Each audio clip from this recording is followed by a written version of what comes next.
Okay, stream is on. So, good morning again.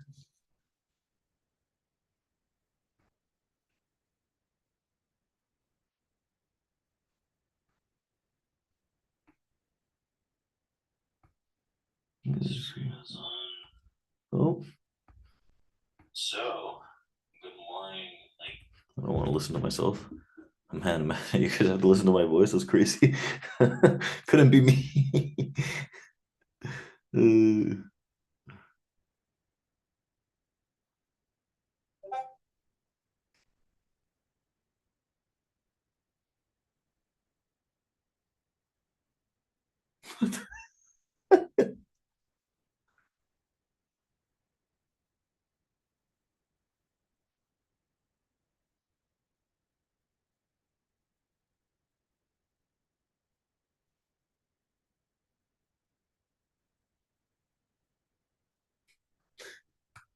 Anyways, let's take a look at some of this news. And see what's going on here. We got a massive move into these all-time highs, mainly on Nasdaq, not the S&P. S&P's diddling around, while breadth is like super crap. Like the internals are still tough. Realistically, these internals aren't holding out that well, which is a big concern overall. So I'm not a big fan of what's going on in terms of these internals, but like better me wait for like structural breaks than just like constantly try shorting all-time highs, especially on Nasdaq. If I'm going to look to the shorter side, we had AVGO that reported earnings yesterday that like brought things up very nicely. Had a very big expansion. The thing's up like 17% or so here pre-market. So a lot of this upside and all-time highs, especially on Nasdaq specifically, can be contributed to Broadcom's massive expansion. So that doesn't necessarily mean that okay, let's just continuously buy this frivolously. We'll talk about how that plan sets out in both equity futures here today. But in terms of some of the news, right, we have a bit of news from the DOGE, the Doge, and some things around that, right, around Trump's presidency. Wall Street expects less regulation under Trump's presidency. His transition team is reportedly exploring ways to shrink, consolidate, or even eliminate top banking regulators. And the elimination of any agency would require congressional approval, and it may not be easy to find for such a drastic step in slashing government oversight. So, in interviews with candidates to lead bank regulation agencies, Trump advisors asked whether the Federal Deposit Insurance Corp could be abolished. People familiar with the matter told the Wall Street Journal, and the advisors, which include officials in the newly formed DOGE, which is the Department of Government Efficiency, also asked the candidates if the deposit insurance could be absorbed into Treasury Department once the FDIC is dismantled.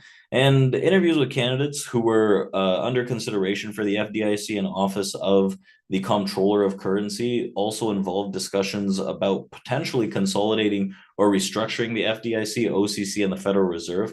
Another plan that was floated involves only one agency, the FDIC, OCC, or parts of the Fed regulating banks. And Elon Musk, who co-leads the DOGE last month, called for the elimination of the Consumer Financial Protection Bureau, which just hit banks with a cap of overdraft fees. And in hopes of deregulation, at recent events, JP Morgan CEO Jamie Dimon said that the banking industry is hopeful for less red tape under Trump because they've had successive years of regulations, a lot which stymied credit. And these hopes further lifting bank stocks, which was echoed in the post 2016 election rally that was driven by expectations of higher earnings and deregulation rather than actual change. And in recent analysis, recalled deregulation during Trump's first term, adding that he could move in a similar direction as second term. So we'll see how that kind of shapes up. I believe there's a fine line. I think they understand that as well because deregulate financial conditions too much, you got a whole slew of things that could start hammering in.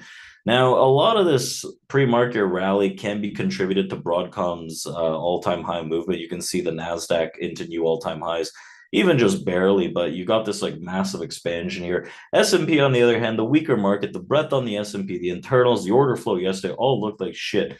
So just continuously trying to buy this, in my opinion, might be a tougher thing than you might have hoped for or wanted, right? Currently, as things stand, like Nasdaq has like the 740 area, 750, where you have this like weekly distribution balance top region. Let me just move this somewhere like here with all of this delta building out. I want to change the name too, so not every single level we have is prior all-time high. We can call it balance top for now. So I want to change this because again, like I said, every level I have here is prior all-time high.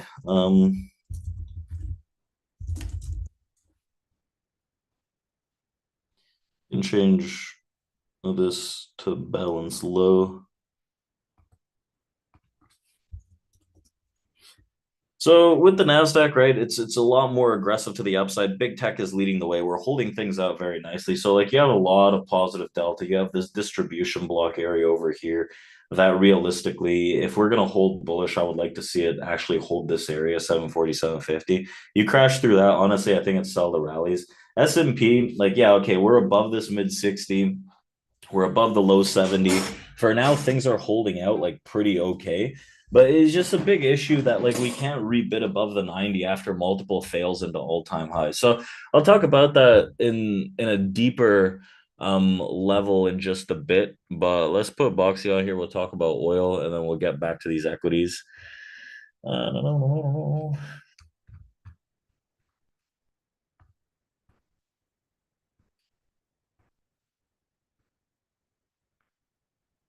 Good morning, Victorio. Morning, morning. How's it going? It's going all right. What are you up to today? For the first time, I didn't buy the dip yesterday. Holy crap. I know, what an idiot. What were you thinking? I wasn't. I was like, I'll just go to bed. It'll be fine in the morning. I was wrong.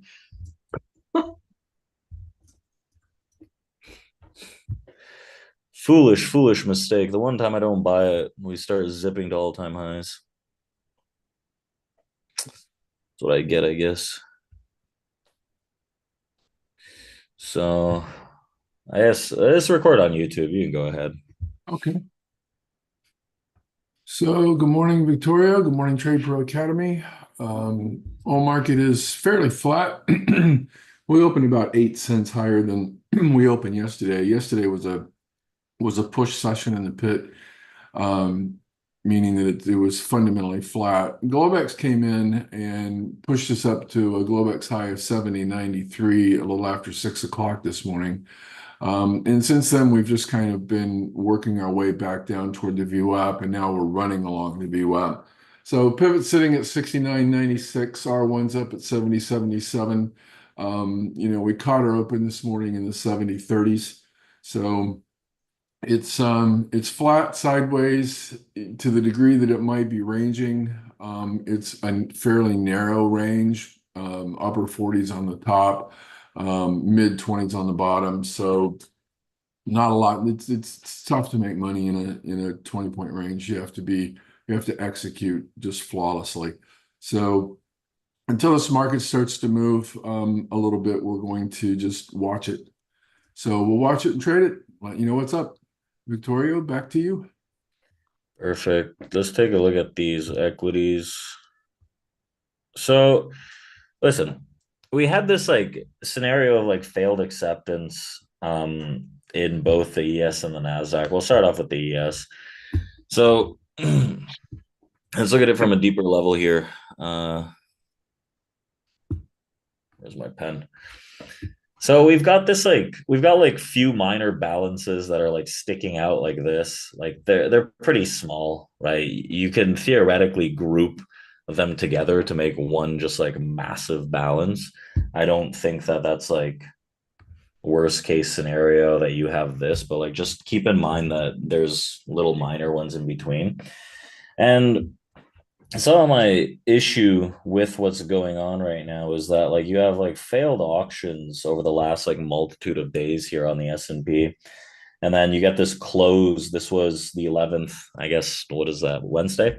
You get this close back within the auction lower. Yesterday we had like a close back into this auction lower. Right now we're trying to move up, but ultimately creating a lot of volume into the highs and like failing, right? So like we have the potential that these guys honestly do shit the bed, right? I wouldn't like the market hasn't opened just yet. If we open down here somewhere, there's still time.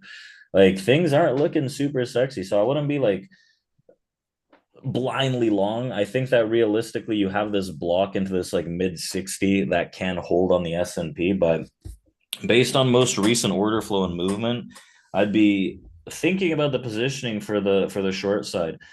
I'm getting like I think the market and myself are growing tired of this thing failing just below that 90. So like a clean bit above 90 would really shut the sellers up. But like right now we're in this kind of limbo where some of the sell side has the potential to kind of overtake and like pull things lower, right? So if we start losing the 70, start losing this mid 60, that's kind of the area that I'm watching here on the spoos where the seller can take control.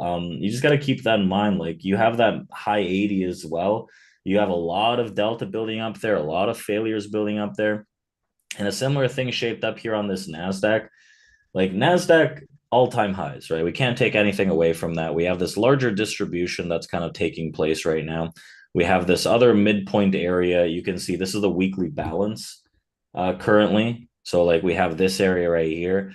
And then we've got like these guys that are sitting over here. So you have this like double distribution that's taking place right now on the overnight session. So around 750, 740. If we hold it, right, that's the case for me on the longs on the NQ today.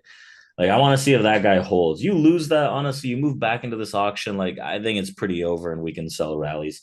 I'm not 100% confident. Well, I never am, but I'm not that confident that we just like continue this ballistic missile to the upside. We got to take this thing with a grain of salt in terms of what's going on the internals on a day by day. We're looking at both of these kind of correlated together. S&P's a lot weaker.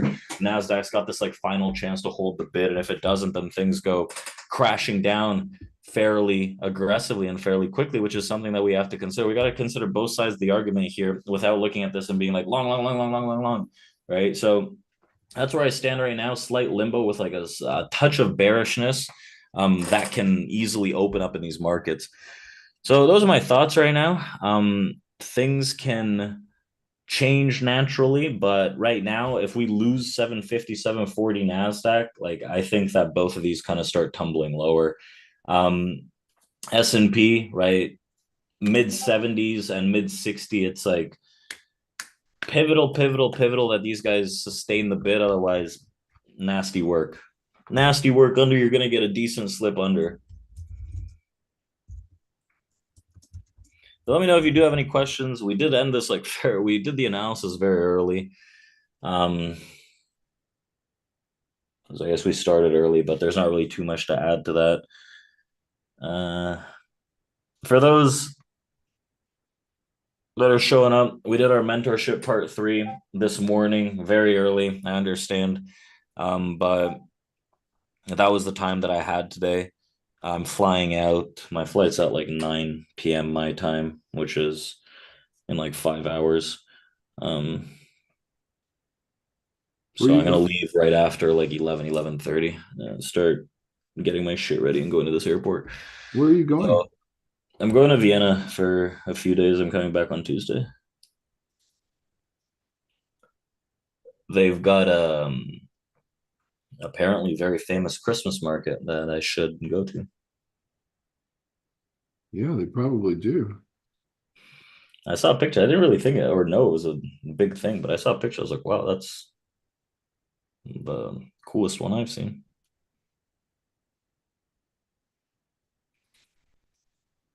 I'll type some of this shit out in Discord, and then if you have any questions, just let me know.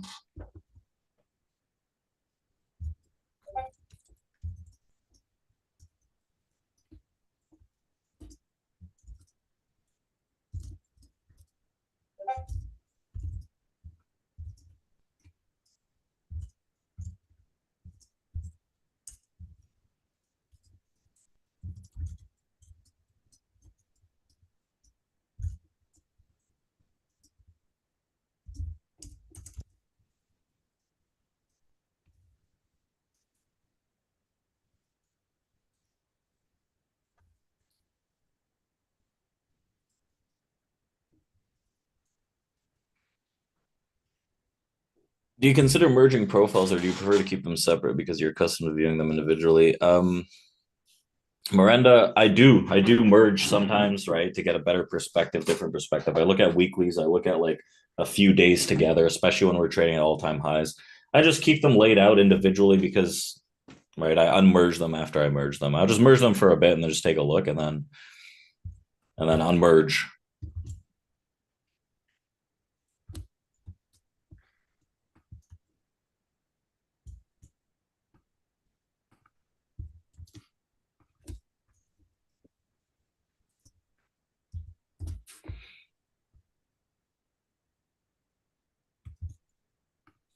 Mergy, mergy.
how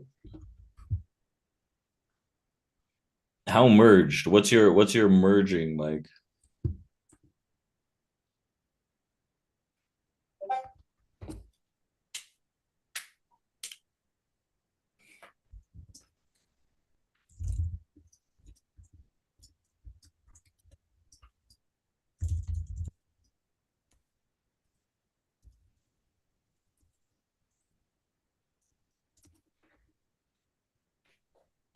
Take two MPs and merge them and they look, yeah, that's fair. So like what, two at a time? Do you have like a general rule of thumb or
let me see what Mike said.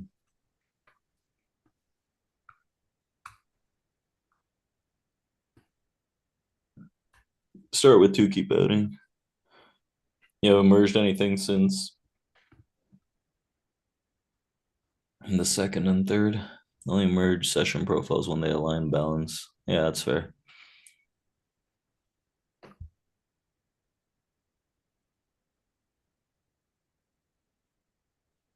Yeah, like, listen, there's like a thousand ways to do it, right? There's no like one right rule to like trade auctions and balances. How you visualize things is what drives like either merging or unmerging profiles. Realistically, like if you merge them, it's not gonna take anything away from the individual profiles. It's gonna be the same shit, just condensed. Like for me, I just visually see it, so it's a bit different.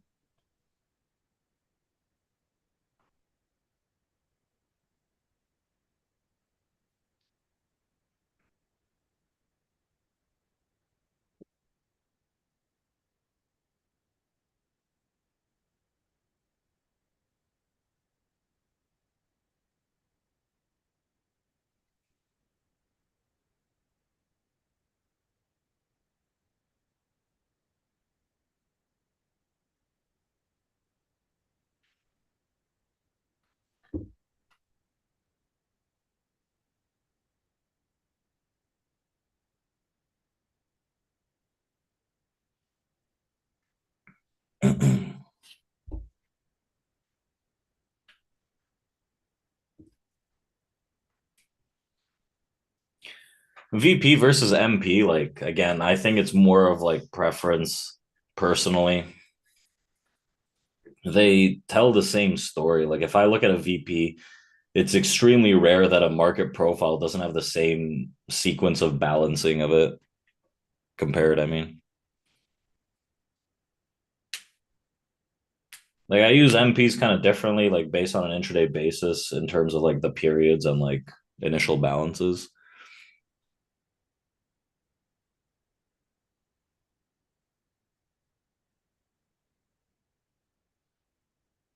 Yeah, exactly. Someone mentions in YouTube, one of the most important aspects for traders is to observe with their own eyes. For me, it's about identifying balance between 60-90 range, and I focus exclusively on trades on those or on trading those areas, which again, right?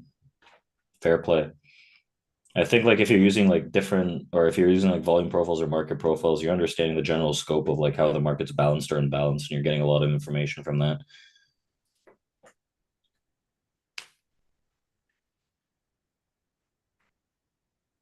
Like if people ask me why do you use a 200-day profile and not other profiles? Well, like I use other profiles as well, but like generally a 200-day because it shows me like the biggest balances that I have. I could use a yearly profile as well. It comes down like I'm gonna see the same general visual aspect based on like different profiles. It's just like this one I found that I get solid information from.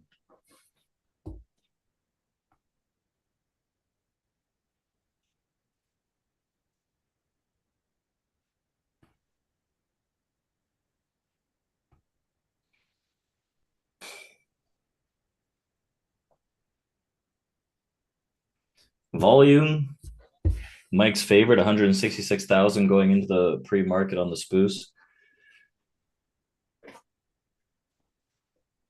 I was talking to someone this morning about like general seasonal movement at this time of year in the markets, right? Over the past few years, we've had the Santa rally that's like been holding out. But I don't know if you guys remember or we're looking at the markets in 2018 when we got like I think like 2 weeks of downside, literally into Christmas Eve. Boxing Day opens up, the biggest green candle you've ever seen, and that was the bottom. So I'm not saying that like we're going to ultimately crash or we have to rally, right? It's just you gotta understand that realistically anything could happen, seasonality or not.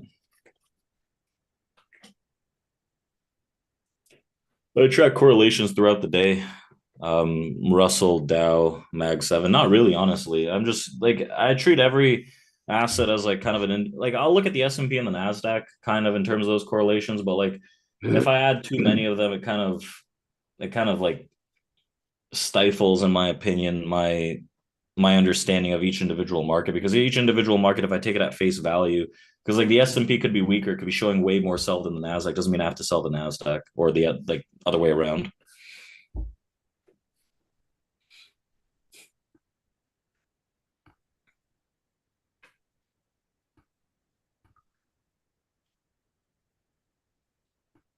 Yeah, Timmy and Jimmy hitting their profit targets for the year might have something to do with it. Big money's, I don't know, Hamptons. I don't know where they go in the winter. Swiss, Austria.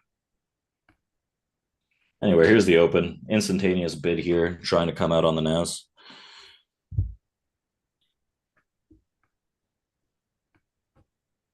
Let's see. Generally, first like 10-ish minutes, don't do anything. Morning, Vic. Morning, Boxy. Morning, Trade Pros. Morning, Fetty. What's up? What's up, guys? Good, good. What is your read on this, Vic? Another all-time high type day? It's a good question. It's an annoying It, question. I know I ask yeah. annoying questions that it's hard to tell the answer to. It's just, what are your expectations? Yeah, it's a little mixed right now. Like my expectations, honestly, like yeah, it looks great for the all-time high and like potential upside movement. I'm just like very cautious with this because like S&P is still weak. Like we got this like monster rally from Broadcom earnings yesterday after the bell, and like all of a sudden Nasdaq trades at all-time highs. So like there's strength in Nasdaq, weakness in the S&P. Like Yeah. I feel Yeah. like one of them is eventually going to lead the other one, but like when and which one is a very big question here. Like as long as Nasdaq holds 750, 740, like I think it's okay for the long side. Um, Gotcha. S&P, like if I was that confident in the long side, I'd buy S&P now. But again, if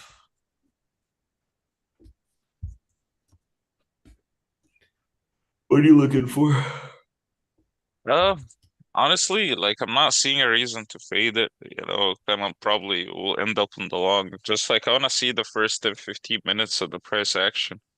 If everything is pointing up and ES kind of shows some strength, I'll get back on the long side and try to buy it. I don't know, Nasdaq looks like it's doing what it needs to do. Did you see that gap on the overnight session? That was also Yeah, something. man. And I saw like I was just going to bed and I see this in a gap higher. I'm like, oh my God, like what the yeah, hell? I know. The one day I don't buy it on the overnight. I was honestly thinking, I was like, is Vic gonna buy it on the overnight? I was like, we shall see Man, like tomorrow. if it closed a bit better, I might have considered it, but like Nasdaq closed like around like 6:30, 6:20. I And I was like, know, I I was know, like, such a if shitty I buy, close. I know, like I was like, fuck, if I buy this right now, like I'm kind of asking for a stop. I Literally know. opens up like it's like 1 a.m. here. I'm like, all right, I'm gonna go to bed. And like I look at the market one last time, gaps up like 100 points. I was like, what? Yeah.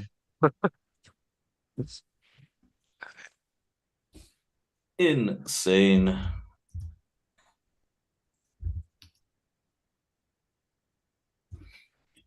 Let's see.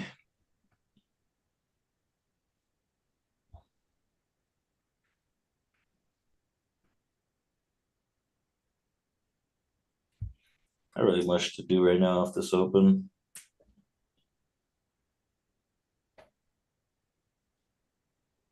And like what an open. It hasn't been that long, right? It's been only 4 minutes, but like look at the S&P's ID right now. The range that the S&P is trading off like the first like 4 minutes, let's say, is I think like what 73. Like the bottom is 73, the top is 70, almost 78. Like fantastic. Like, if I was like more confident in the long that 73, 74 spoos, like that's kind of a punt to hold these guys and see if they can break 90. But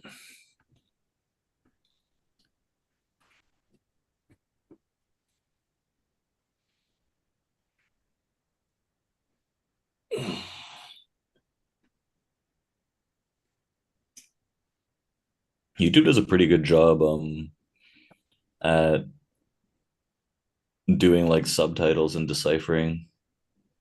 Like I'm looking at it on a different screen here and like it's like almost 1 to 1, Wow, that's great. like 95% accuracy from what I see so far at least.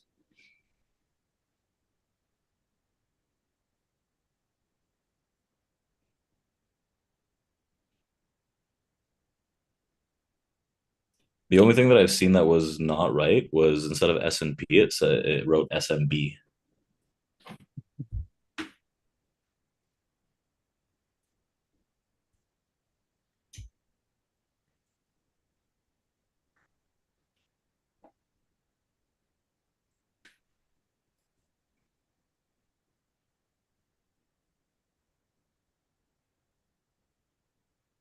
I wrote S&P. Fantastic.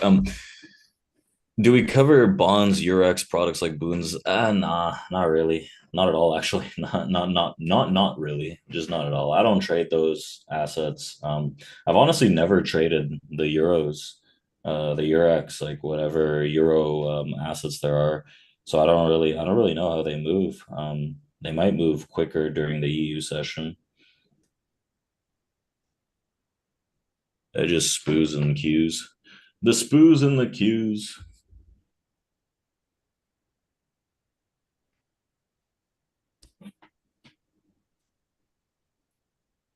Fatty, buy 74 on the ES. Let me see what happens. I got you on it. Yeah. Nasdaq's Uh, going. yes. Nasdaq off the open trades like 780. It starts bidding.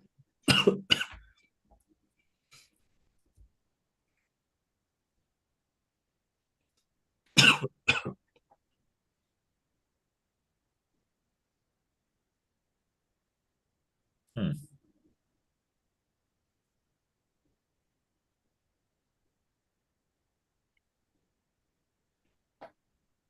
Let's go, Vic. Fuck the spoons. I should have been more confident.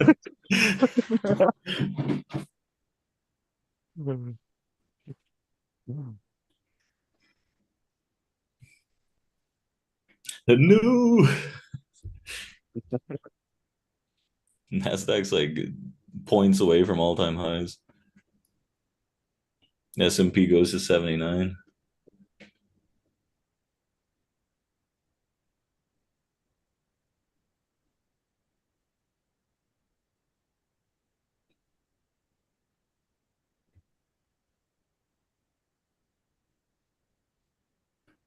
That's what happens when you don't really trade the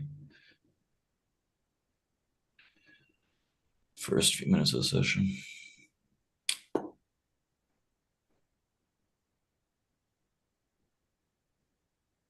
Did you buy the Nasdaq right before the open? Shite. Then I assume you didn't get long again. That sucks. Yeah, Robert, what have I been saying the past like 2-3 weeks? Just keep buying these dips, bro. This is literally like the one time maybe in the past like week and a half I haven't bought the overnight drop. That is true. I can concur to that. Which often works perfectly, honestly. Like the slow times of December and like approaching holidays, it's almost like the market is pointing upwards. It's like, hey, I'm gonna finish at the all-time highs. This is why the dip, and so yeah, I Legit, think man. Like, yeah, you're doing the right thing. I swear, like none of these days, also, as far as I remember correctly, I usually have a very good memory. Um, didn't serve you. Mostly the overnight session would do some damage to the upside. I think it was the day before yesterday, not yesterday. Was it yesterday that it was was bad? yesterday. It was yesterday that I Yeah, got stopped out. Yeah, I took a I loss got on that. it. Yeah, and everything else was great. Yeah, honestly, like it's like low volatility expecting upside. And like the more I go on Twitter and I see people trying to short this thing, the more I just keep buying. Liquidity for Yeah, the upside. exactly. The more uh major top posts I see, the more I buy. YM. I traded Russell like a bit at the start of this year, but I abandoned that quickly. What's YM up to? YM has been lagging from a day-to-day perspective, but it's catching a bid right now.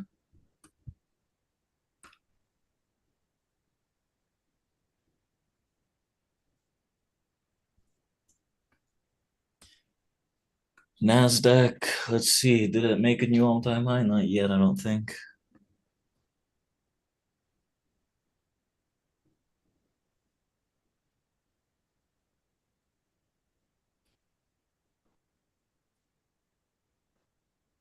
Decent selling happening at this like 830, 840 on the nose.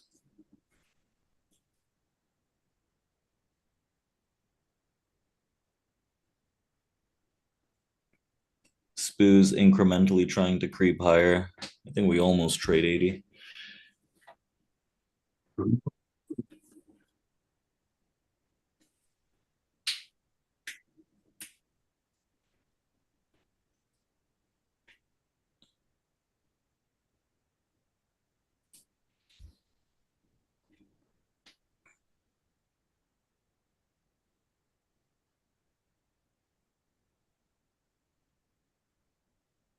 Nasdaq might be creating some trapped sellers into this high. Let's see. I feel like trying to fade right into an all-time high is asking for a ass spanking. Not that I was gonna do it. I'm just observing. S&P trades 80.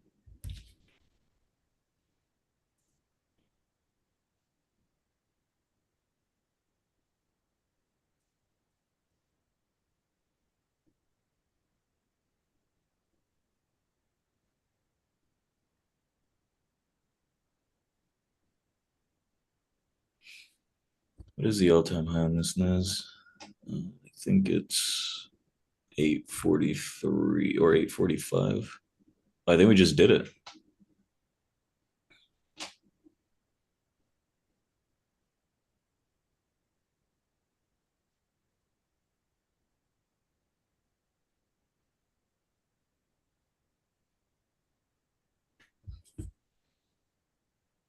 That the pullback was right pre-market 780. You got to be kidding me.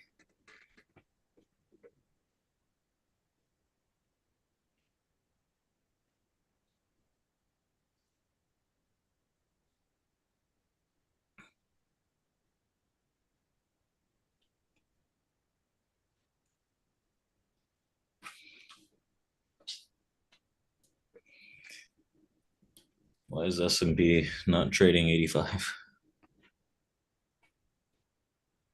Can't even bid 80. What a stupid market.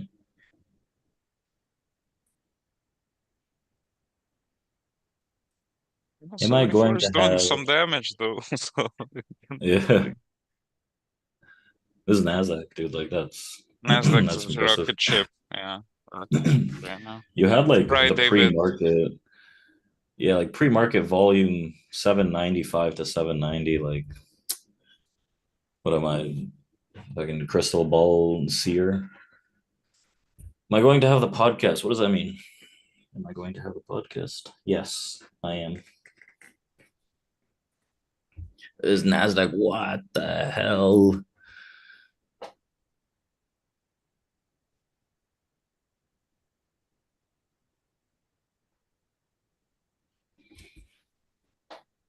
Betty, are you long as booze? Yeah, I have a piece, Vic. Good, good, good, good, good, good, good.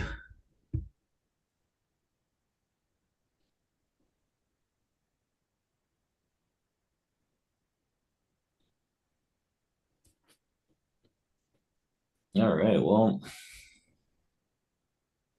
not really much I can do right now as things stand, but look at some swings. See, maybe I take something off.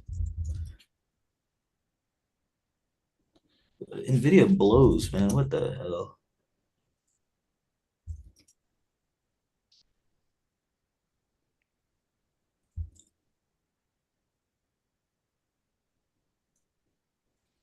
The only swing that's actually doing well is Nasdaq long in my IBKR, but like that's the only one I can decide to take off, and I only have one contract.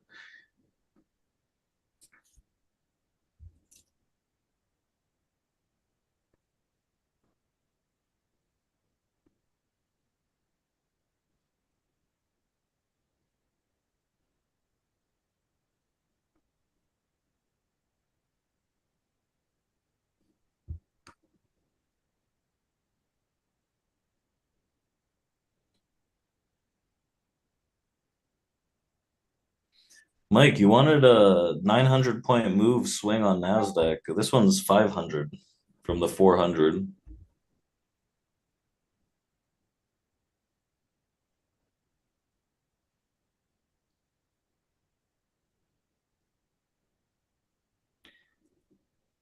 The podcast, like this week's was released yesterday, but on YouTube it should be released today.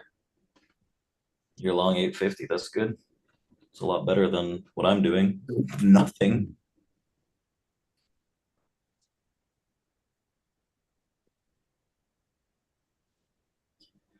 I didn't get along the spoos at that 74. It was like right off the open. I was like, not my favorite trade. Nasdaq almost 22,000. You don't know how much this has left into it. You put 22,000 target, and that's it.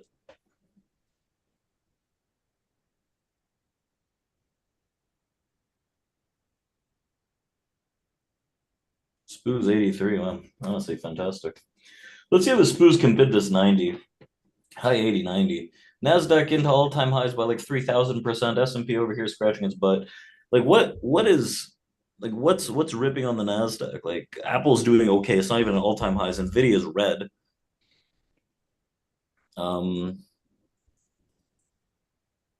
Tesla's like barely green, not at all-time highs. It's like AVGO, Broadcom is continuing this monster rally here. You have Microsoft that's like not at all-time highs, but like green today. What else? Meta, barely green. Google, barely green. After a gap down even. Amazon, barely green. Like what? What the hell?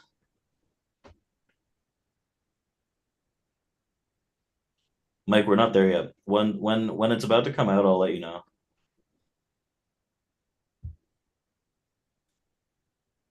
I'll let you know the week before.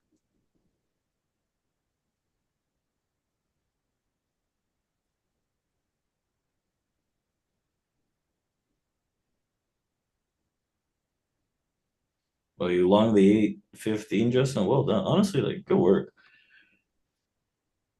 People are just buying this, which is fantastic. They look like they were stuck. Remember when we were trading 830s, getting stuck into that high. That's the breakout.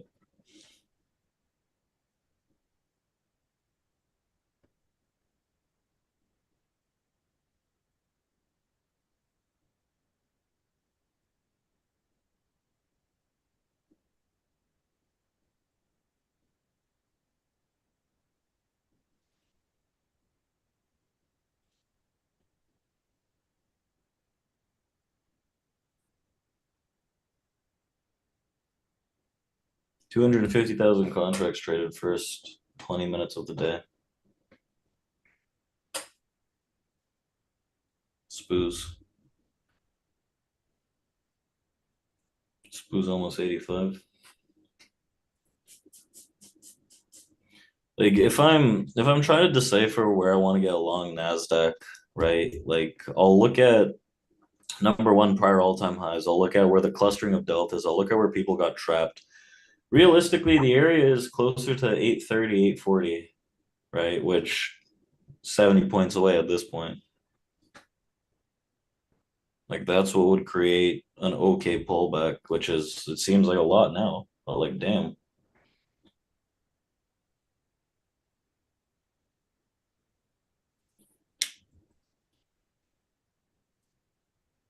S&P, like S&P, the thing is S&P is coming into an area where if we fail again, this like high 80, honestly, that for me is a potential punt on the short here. Gotta see how it plays out.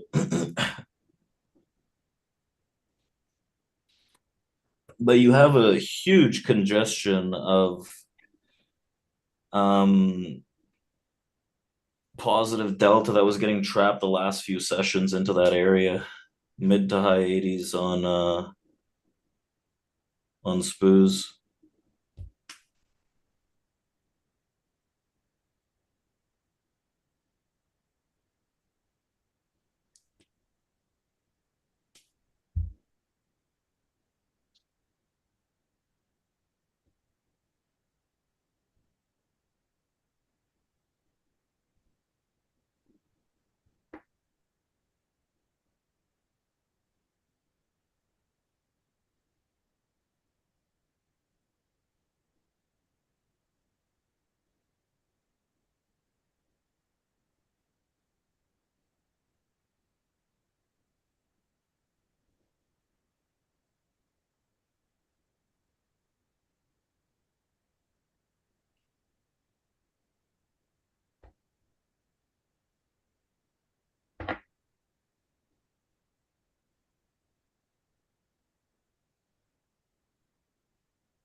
You're long now, what you hold forever. What do you mean now? What you want more?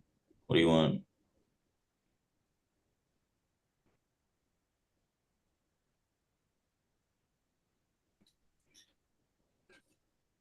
Bro, I feel like this is like a good opportunity to be closing more leverage.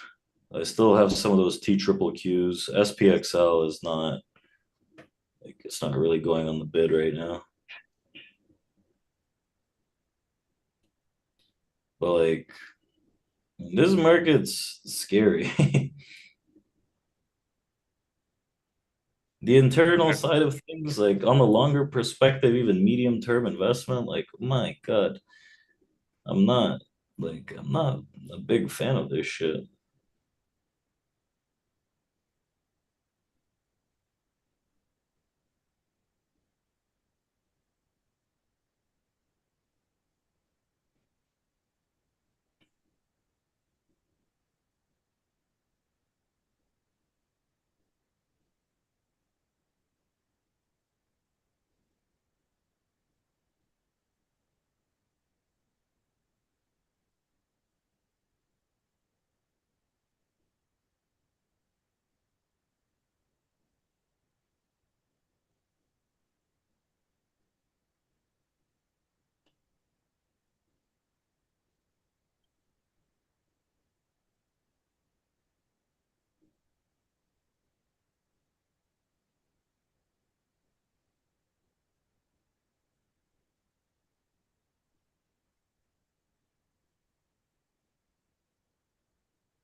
Just looking at some like longer term stuff here because like what am I gonna do?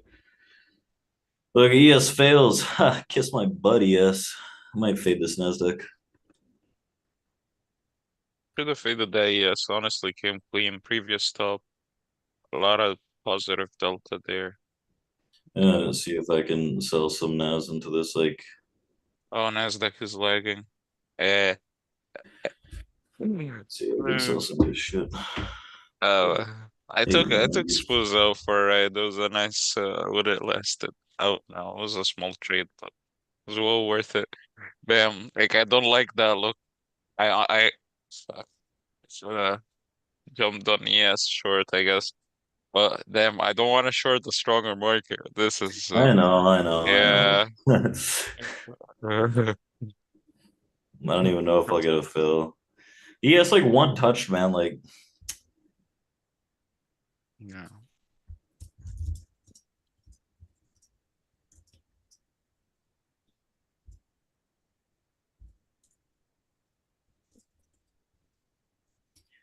let's see. Like, eh. It's aggressive, fading an all-time high, but like the pressure on the sell is coming in pretty hard, and like these guys are getting imbalanced. I probably missed this because I was looking at a portfolio. Like a fucking idiot.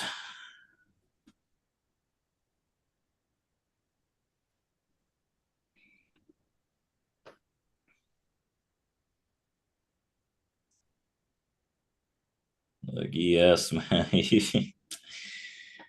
You sneakies.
You know what I'm gonna do? I haven't done this in a while, but I'm gonna open an option for the day because, like, I don't know if I'm gonna get this fill in this.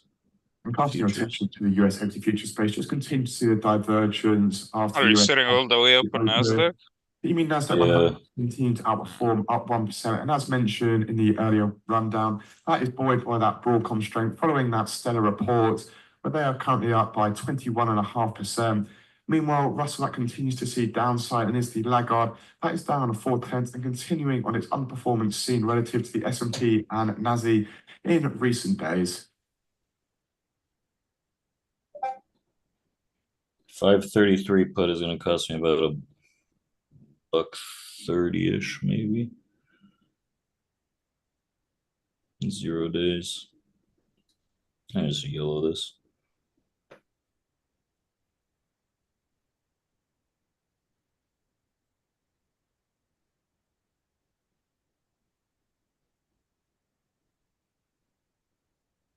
So, on this NES. Yeah, I'm fading all-time highs. Maybe a mistake. Maybe legend, maybe not. Yeah.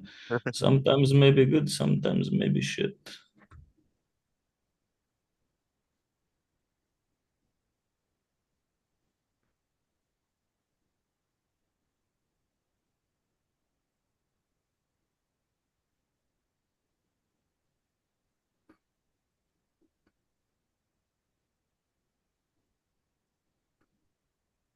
The S&P just like pulling back into the like 73 area, which is pretty importante.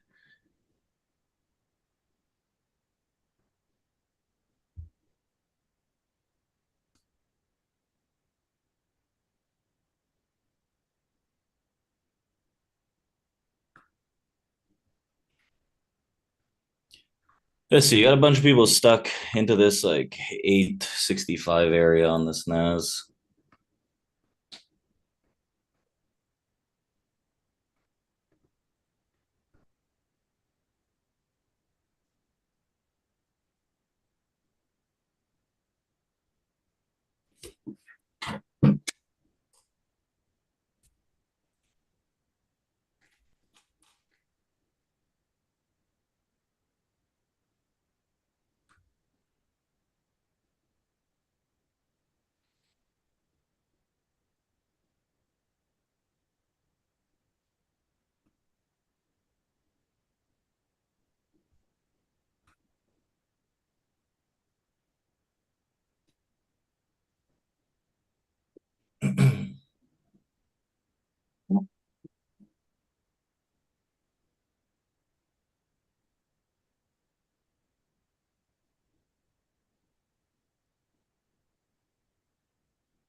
S&P kind of slinking lower here. A lot of selling going into the lows on the spoos.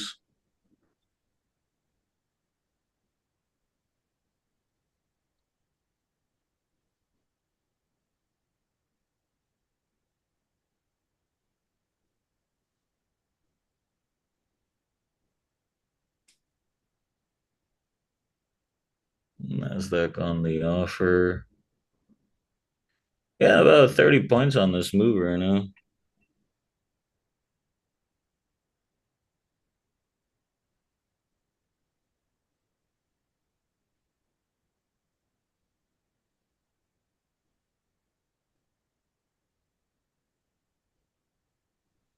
Let's see if I can fill some here.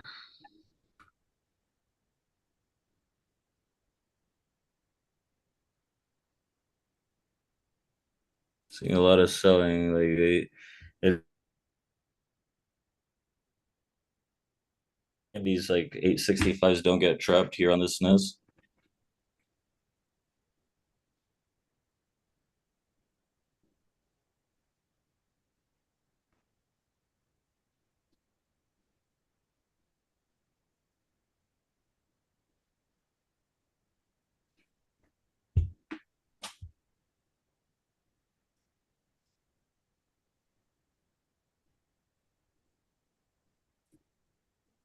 Yeah, there's a lot of guys that aren't really holding the offer that well.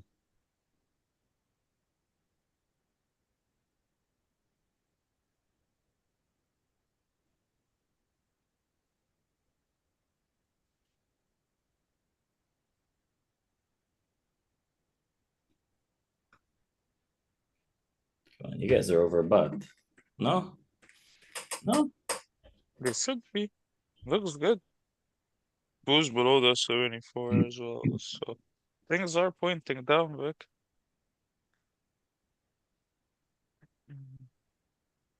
It's a lot of negative delta built up into 865. Those Yeah, I see it. A lot of negative delta at the lows, never a healthy sign for the buyers.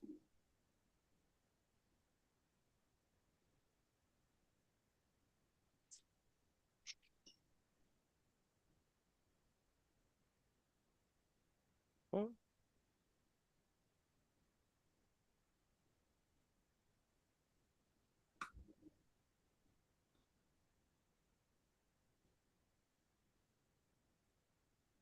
what made me buy an in the money put? It's because of 0 days, dude. Like, I don't want to go out the money. I'll pay like 7 cents for an out the money put. Like, is like the probability of it hitting is pretty low. Obviously, it's like risk to reward, right? Way less risk for the potential of like actually a decent reward, but like the probabilities are stacked against it.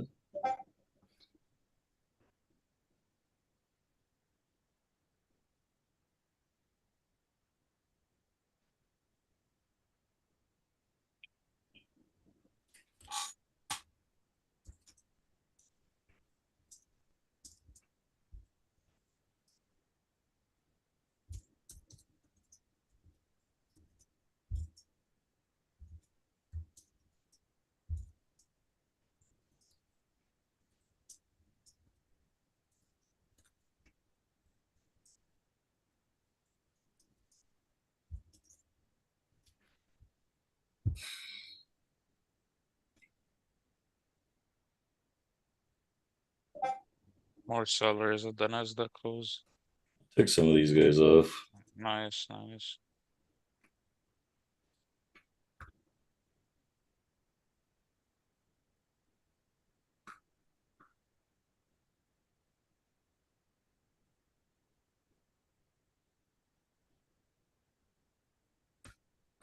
Baby shit expansion is this?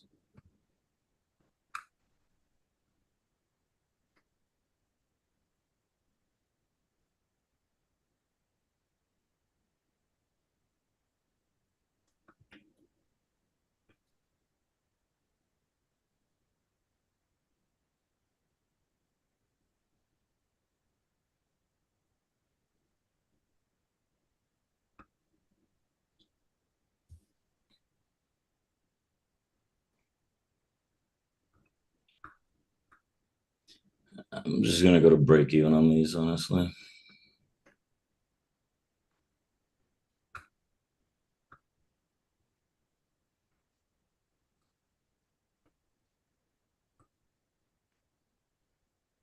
Nice move. We're getting 50s.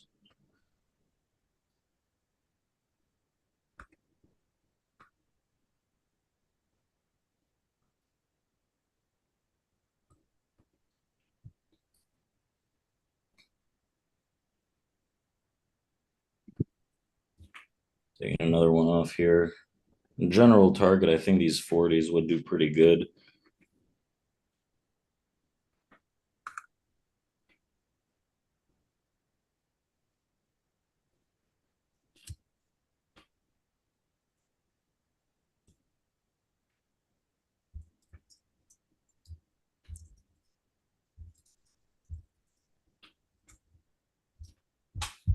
I think it's like a good initial large general target here, 840, 830 prior massive imbalance.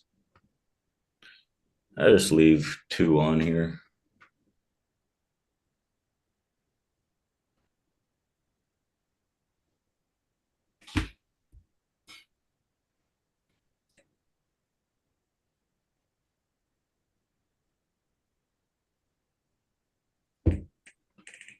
There you go. Now I can get on this flight happy.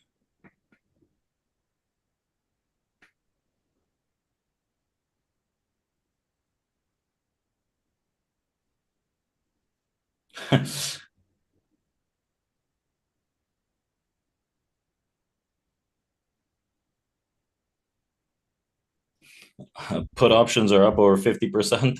Woo!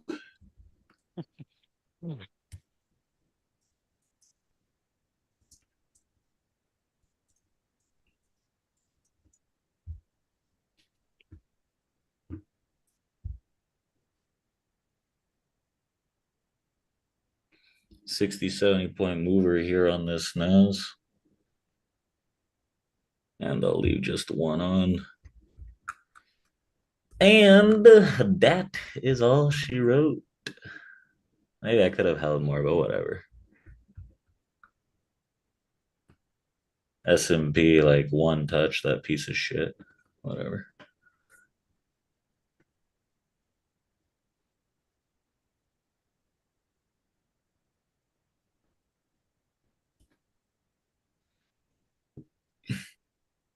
Great win, Victorio. That's 70 point there. Let's I go. was just gonna flatten this. I don't like it, Okay. but I've taken most of these puts off as well. Nice. Great trade. That's a Thank you. banger for fading That's all-time highs that's and how you getting fade. away. That's how you fade it all time. Yeah. Let's go. You wait for Spoos to shit the bed. Yeah.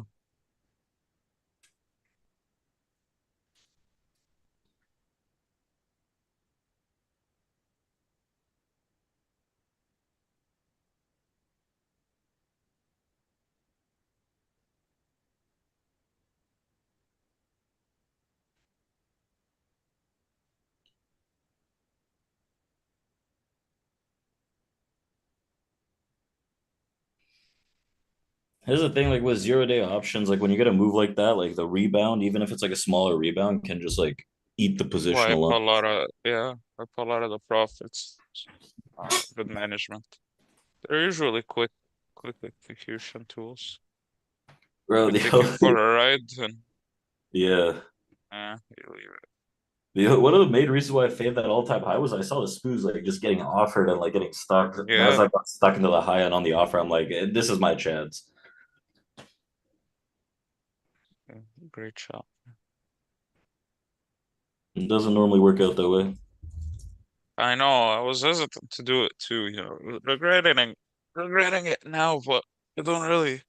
Yeah, Great like trade, this whatever. is like the 830 areas where you're expecting a bounce, Spoos all the way down to that mid 60. Like it's logical.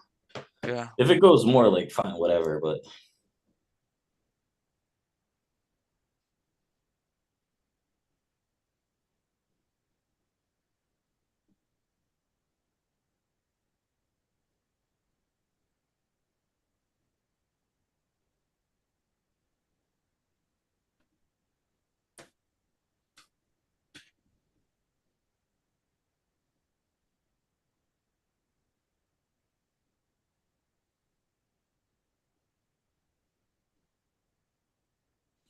one touch bounce on the bid, which is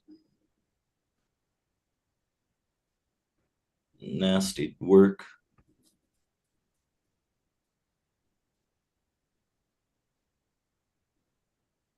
Yeah, business as usual. Friday buy day is back on.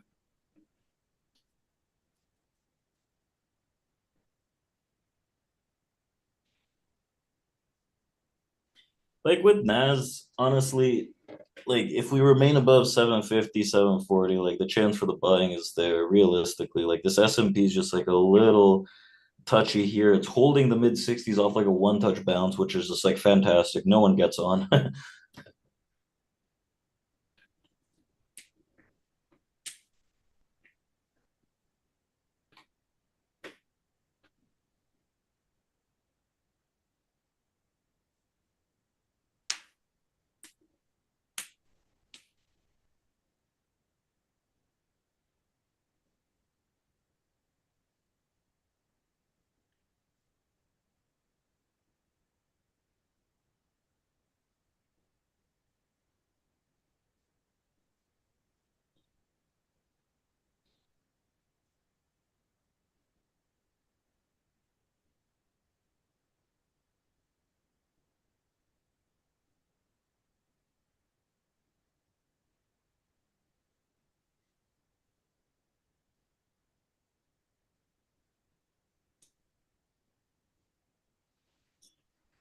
Now what?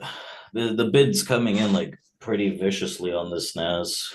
Let me take a round trip and take a look at what's going on with these other equities.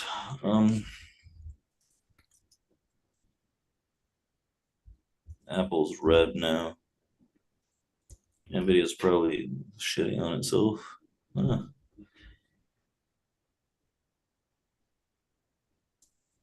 But this thing just zoomed back up.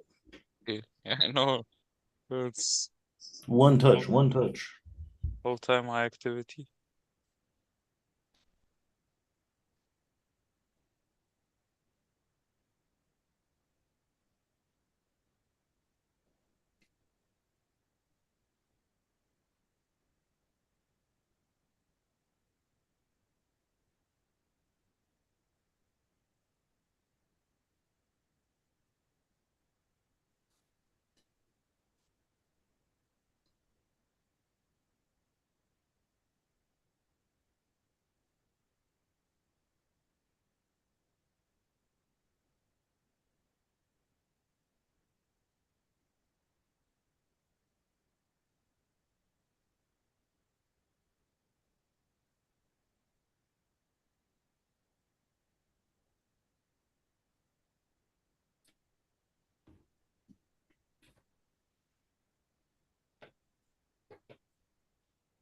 And don't chase if you miss these moves, man. Like it's not worth it on a Friday too.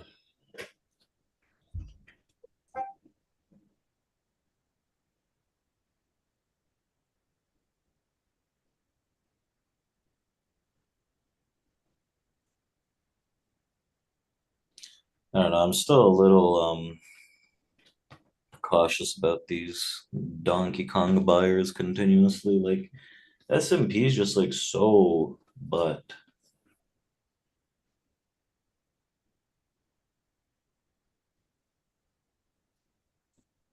what was the high on this booze? The 84. 84 and a bit. Literally no way of me getting onto that.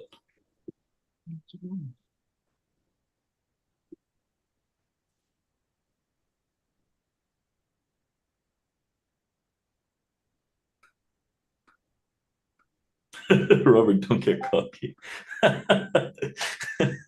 Why, bro? I'll just take like 3 losses next time and it's fine. Cockiness gets neutralized. Let me have my win.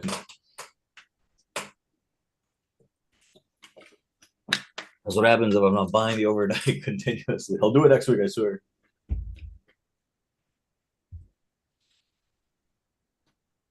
What do you think the odds are if I buy the overnight every single day next week that it's positive? I think too many people are catching on to that trade and the market's gonna get dumped on. Yeah. I think before we make an all-time high, that trade was where it's at. And But just a bit now of that we Canadian kind of labor made one news. The Canadian on Labour NASDAQ, Minister was I asked, think, yeah, he next asked the week, Canadian not so much. Industrial Relations Board if they determine that there is an impasse in the Canada post-Labour dispute. The minister says if the board agrees there is an impasse, has asked it to order Canada Post workers to resume operations.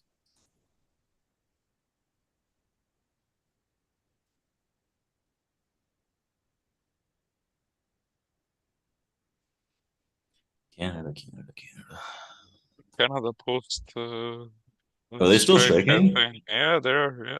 They were striking when I was there. Yeah, no, they're still on strike. There's no mail that comes in the house whatsoever. They actually they had a beef with the entity that was kind of commissioning a negotiation agreement, and to kind of show that that they're sticking with what they believe. They have like those outside cookouts. They're actually very fun, I saw They that, dude. go. When I was driving in Toronto, when I was there, I saw that they were doing that. What the hell? I know they're still doing it, and it's good food. I tell you that. I Have you seen them a stopped? couple of times. I seen them a couple of times. I was in Toronto running errands, and yeah, bro, they're always there. Yeah, it's it's funny to see, honestly. These guys are striking and they're cooking. Huh. Well, yeah, like there's just still on strike, and it's not looking like it will get resolved, honestly, anytime soon.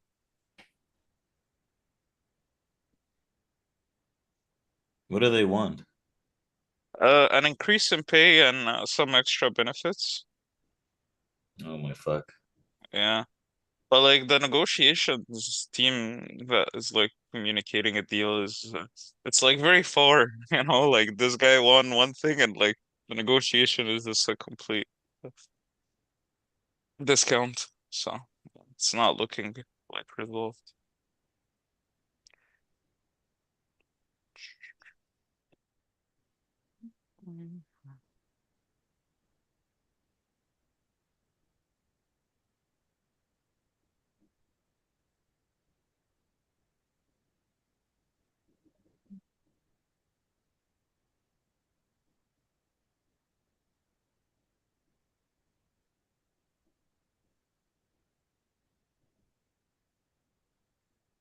I know, right, guys? Don't we all just wanna strike and eat? This is That's the dream.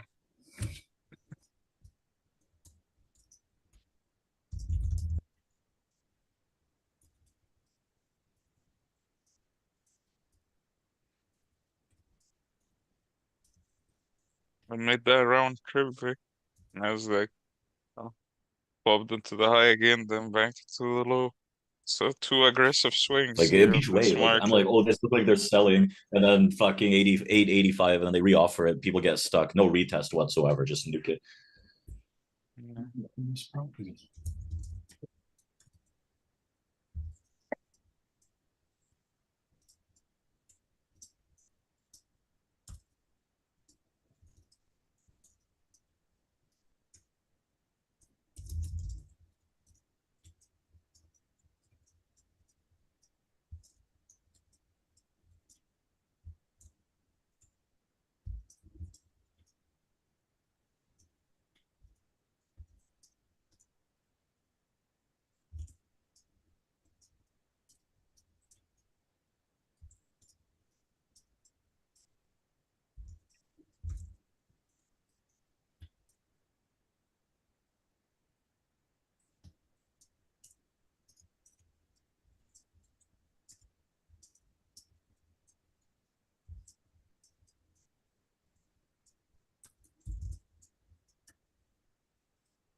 Let's see if these guys round trip this thing a little lower. This like 830 area, like I was saying, is still a pretty defined region of traders that are trying to hold a lot of positive delta imbalance there. Like even a bit lower, you can see where this delta block is, the positive delta block. I don't know, a failed new high off that bit, and S&P is about to break balance lower. Like these guys were doomed from the open.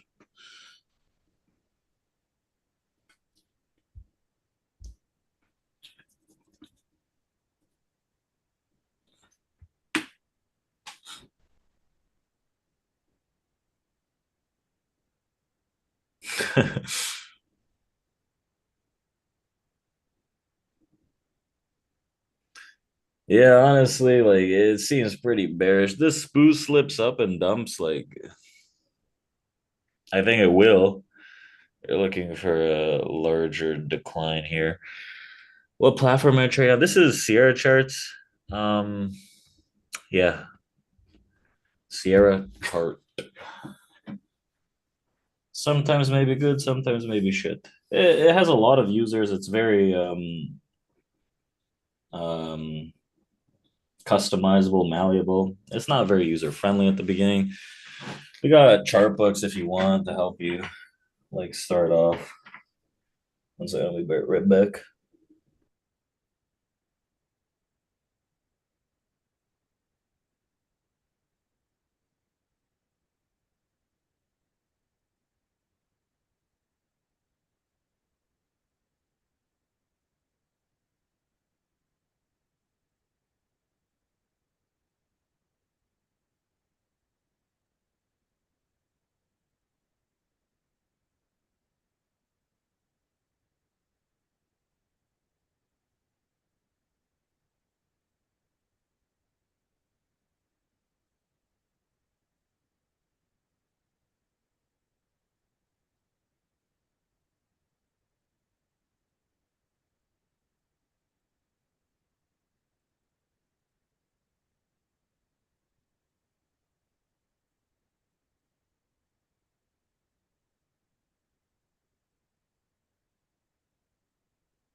Yeah, Sierra is desktop based. It's where I analyze and execute. It goes through a broker though. I don't think Sierra has a phone version. I feel like that'd be a nightmare.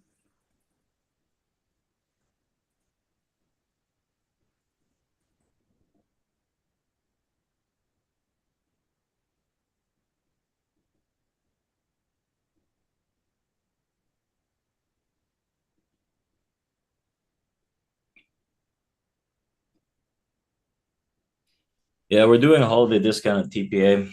I think for the first 2 months. Let me find where that is actually. I'll paste the link.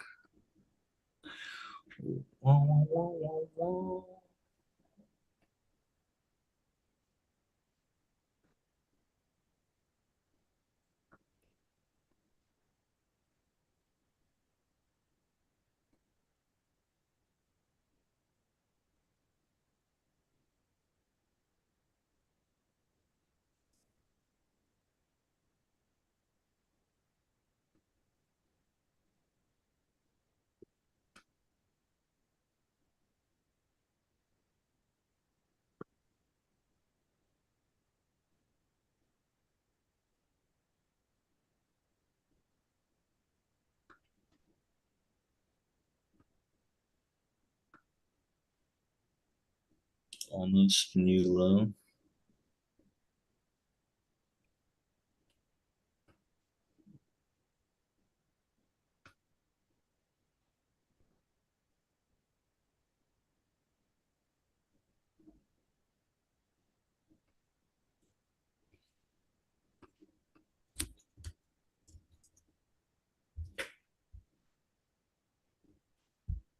Look at these NASDAQ options.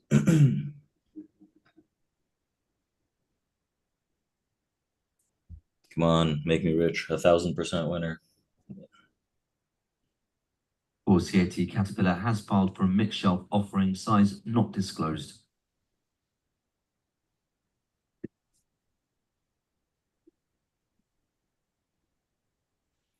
Oh, that's a nasty sell. I think these guys might be finished. Look at these spoos, man. Yeah.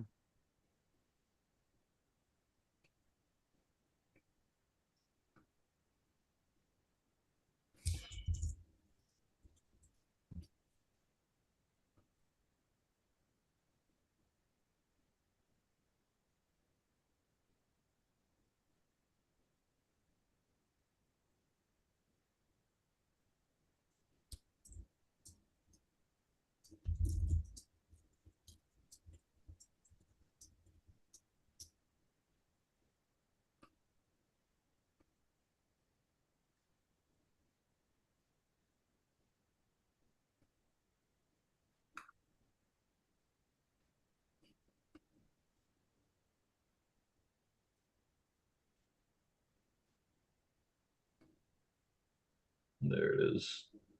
100% on options.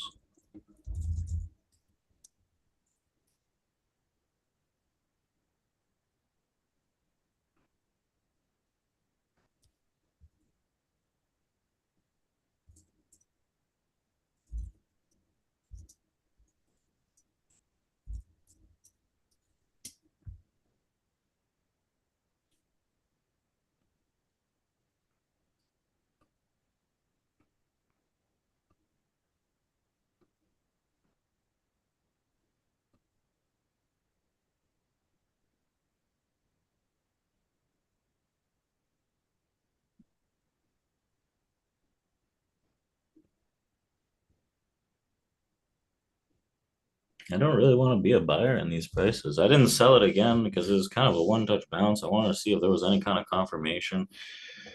It was, but then look at where we're at right now. So for me, those are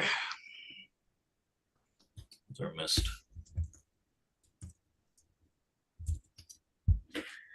They're missed.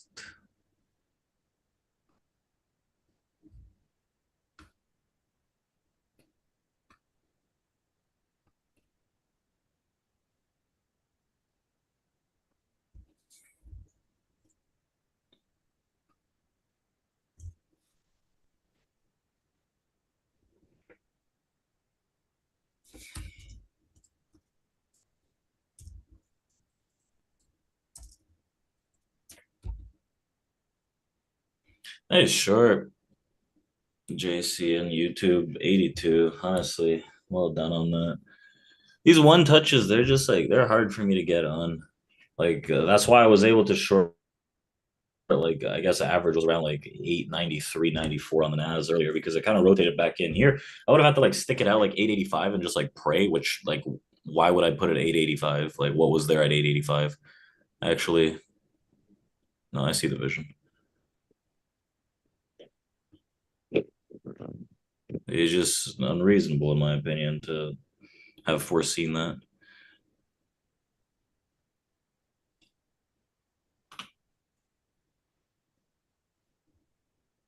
Yeah, the like right now, at least like for me, 740, 750 NASDAQ, like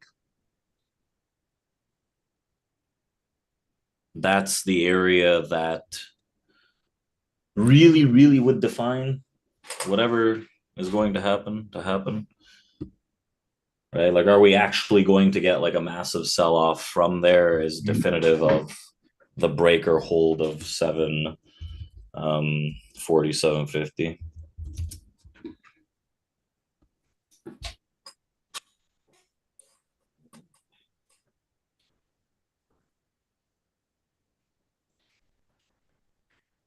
It's same for the spoos into these like mid 60s right now.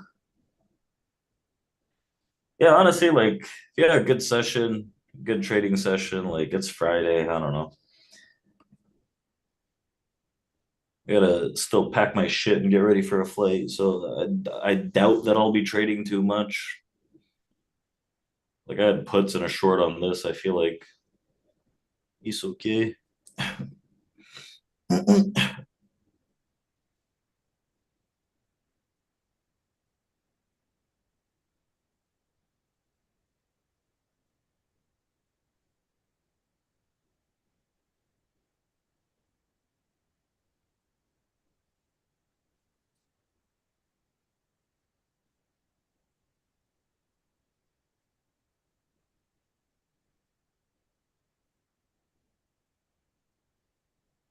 If you have any questions, because that's at the point that we're at. Like the only next level that I'm interested in right now, I think like the spoos are just a bit too slow for me currently. Like it's been rotating, holding out this like mid 60, like okay, big deal, fantastic. Nasdaq 740, 750 of that trades, maybe there's something there. Otherwise, like I don't know. I don't really want to overextend anything.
For RIO Rio Tinto, it is assessing the potential for extracting and valorizing gallium in Quebec.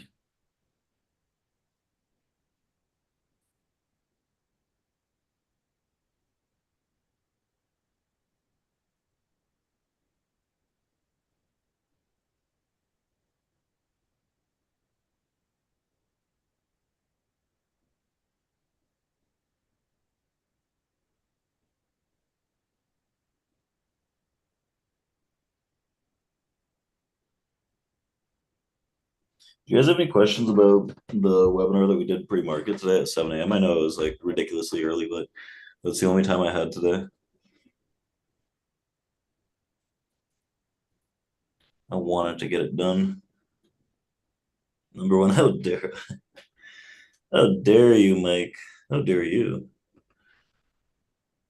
Yeah, man, I know. It's ridiculous. So I know. If I was in Eastern time zone, I probably most likely would not have done that. Not even. I for sure would not have done that. But that is the situation that we've been dealt. Yeah, like Ava, your London-based time zone. I got some other Europeans that showed up in the morning. I know some guys from the States showed up, which, like, honestly, well done. But the majority, I would say, were Euro traders.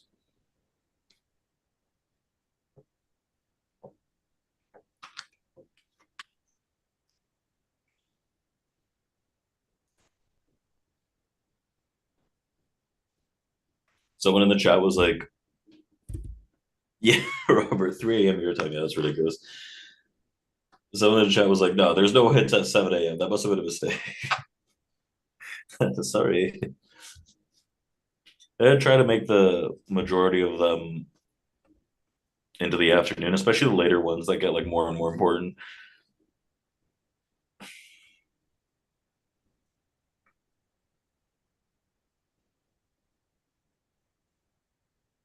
Like next week, it's not the 17th. It's gonna be the 18th and 20th.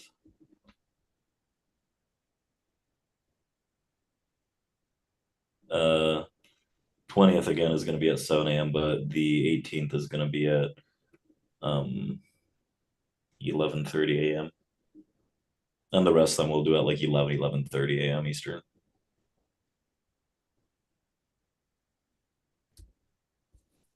They'll get emails beforehand, but yeah. I'll put it in Discord too.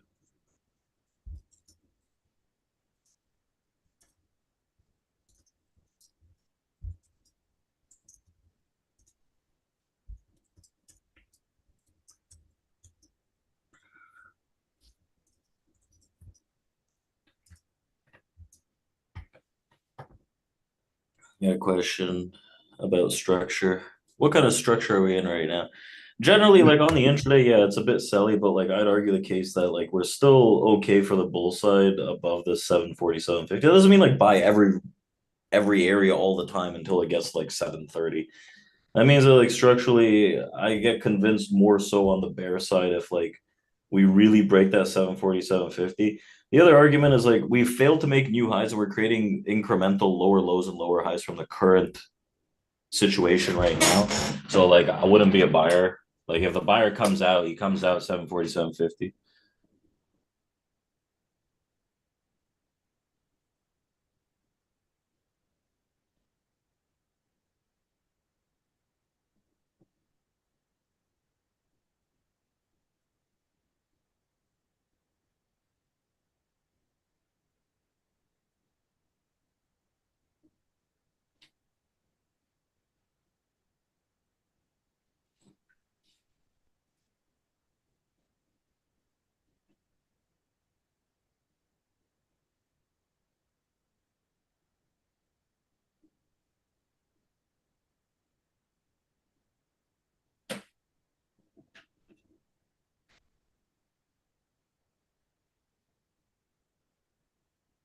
ICT wants the gap fill. Fuck.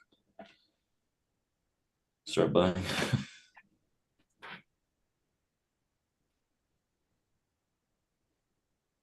I want the rest of these options to go to infinity. 1 trillion%, please.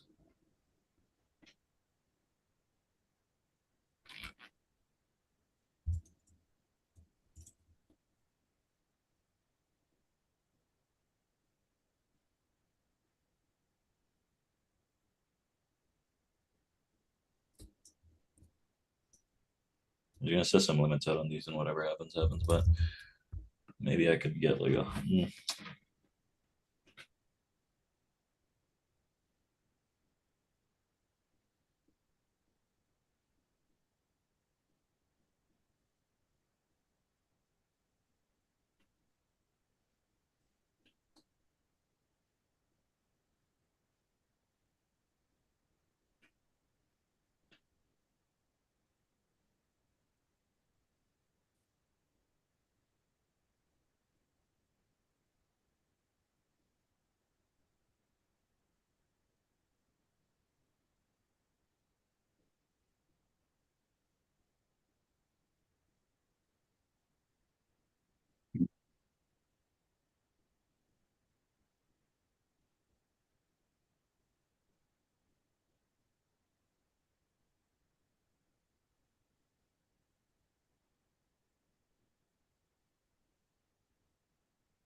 and that's a dump. Like looking at the position that I had, like could I have held it this much? I don't know, man, because like I moved my stops like break even. This thing like round tripped almost to like the entry. Like it's a difficult ask realistically. I'd take a bit more of these options off. Let's see what kind of fill I can get. We picked the top, but I just couldn't hold it realistically that well.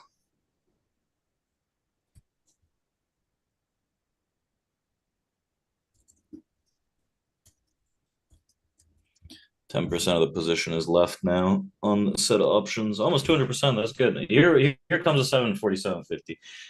This is it. Like 895s. Like 140-point move. I took half of it. I'm okay with that realistically. I'm not gonna be an asshole about this. Could have held, could have, should have, would have. Look at the spoos. They shit the bed. That was a short, man. Like these guys, like they're leading the way. These guys want more to the downside. I don't know. This 747.50 holds. It seems like the possibilities are decreasing. You got like a lot of bearishness.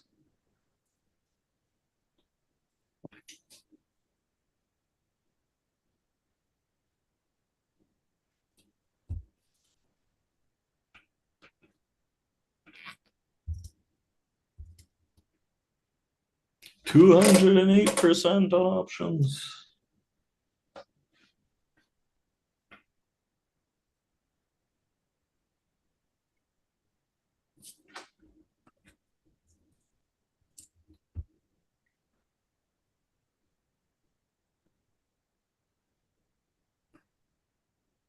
That's ridiculous. I'm gonna leave 5% of these options of the original size on.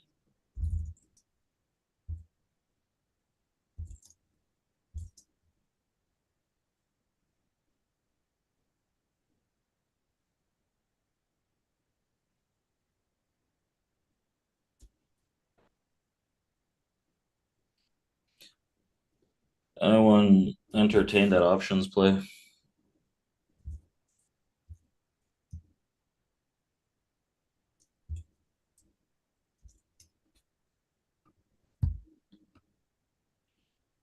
I got one contract, one put left.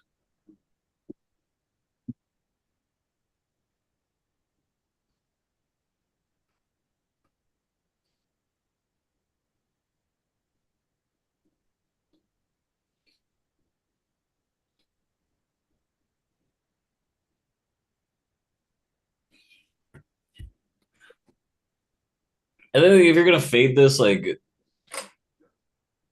I don't know, man, like fade 670, 660 on the nose. I think like you're better off trying to sell rallies right now, like into these like 750s. We'll see. The expansion under the area is not there yet. Like this is like kind of final chance region for these guys to try and find some kind of a bid. You have like the spoos down.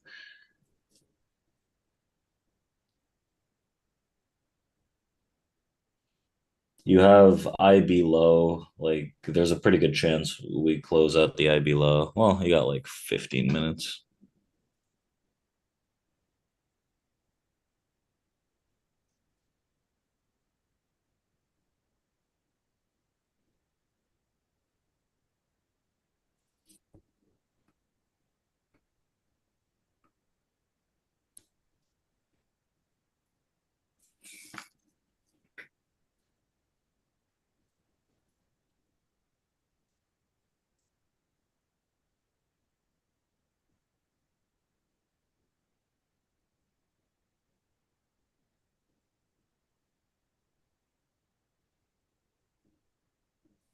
What was the high of that? Would I have withstood that? Probably not, but You didn't move to break even, but like that's a tough call when it's like 40, 50 yeah, I points moved to from break even. Like direction. my stops would have been like around 890, 893. I probably would have maybe withstood that, but like whatever. Could have, should have, would have. It's not like I'm attached to this right now. I'm just thinking.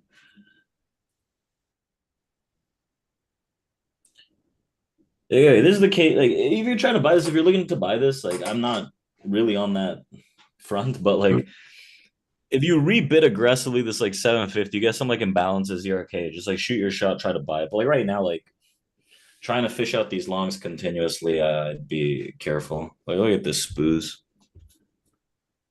This is why, like, yeah, okay, you have the what do you call it? You had the momentum move to the upside on the overnight after that like earnings report, and like the initial move is very bullish, right? Expansion bullish realistically on both of these guys, but like the S&P, it was just like too many red flags on the S&P. That's why I faded it.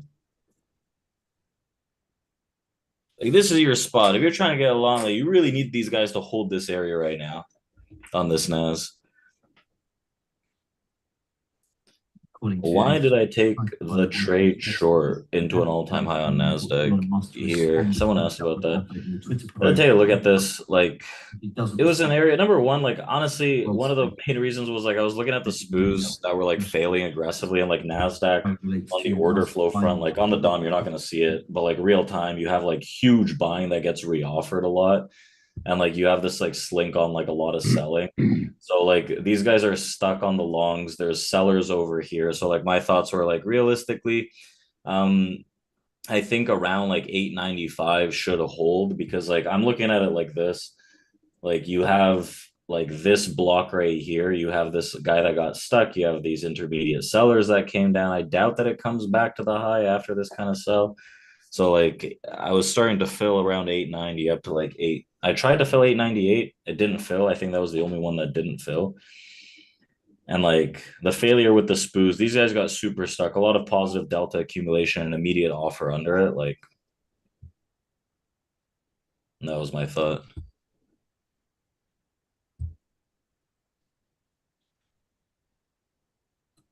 These buyers are trying to hold the bid a little, where we were looking at this nonsense. This is their chance, man. They gotta do it.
No problem, Jay.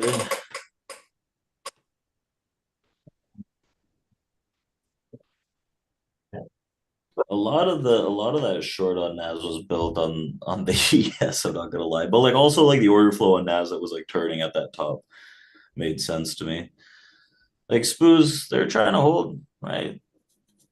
Okay, little bid happening right now.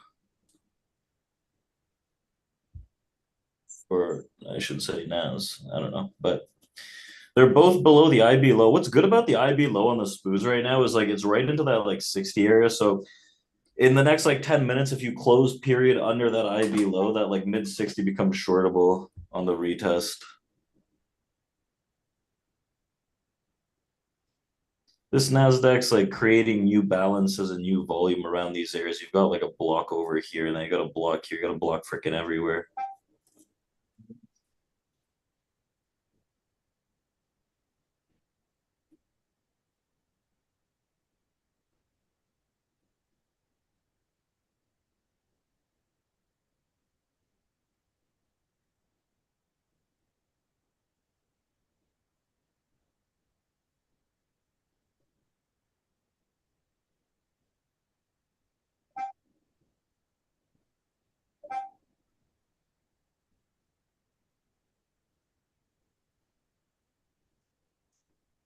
Dude, these sellers are aggressors. Aggressors indeed. I don't know. I'm looking at like 740 for next retest, honestly, if it holds like a rotation or I see an imbalance. So kind of I see see if the I vision. can You see move. like around like just below that 740. There's a few imbalanced sellers there. See if they want to hold and catch a bid. Like damn, like the aggression on the sell is pretty heavy right now.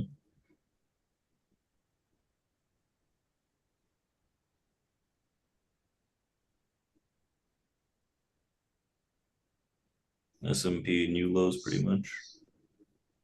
Almost. A lot of people imbalanced at this 49 on the spoos.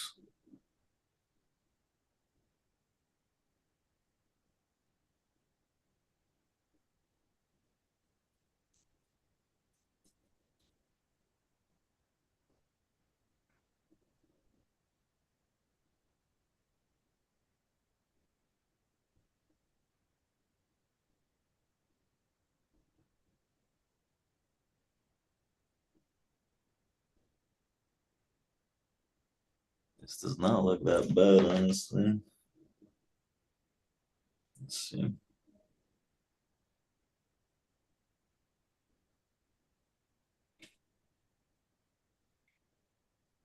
Good work, Justin.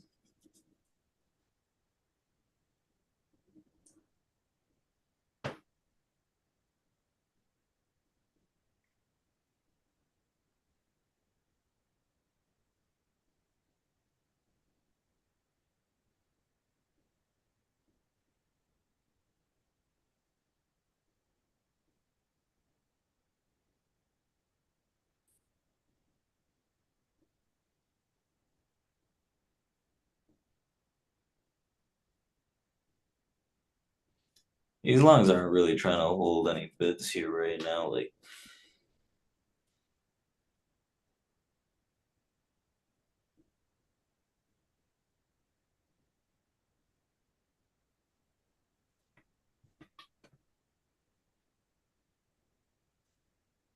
S&P, if you're trying to fade the wait for 40.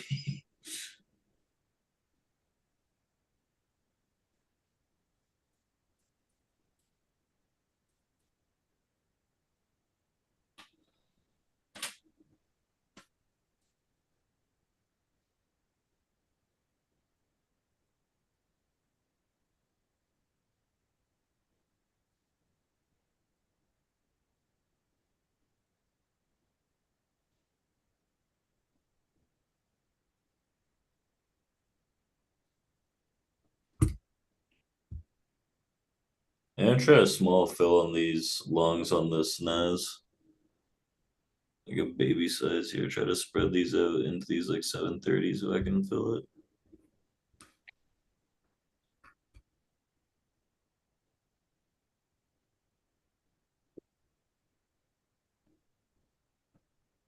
A small little attempt.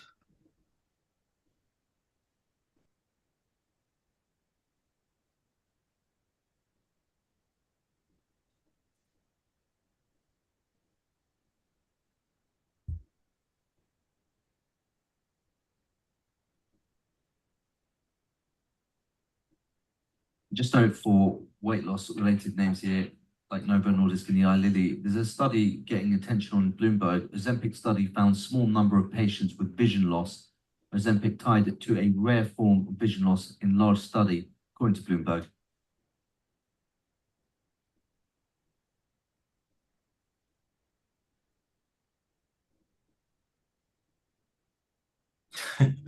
Vision loss? Nah, weight loss.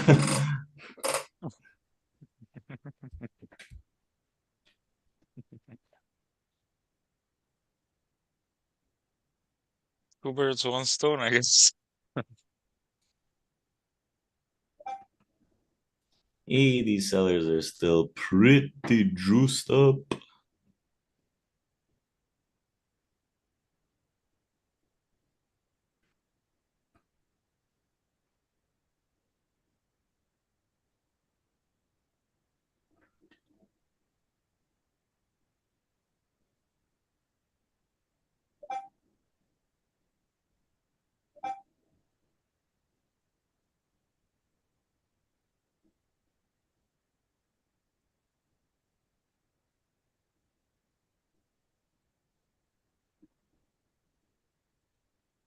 Pretty much every tick is getting reoffered right now. These guys like,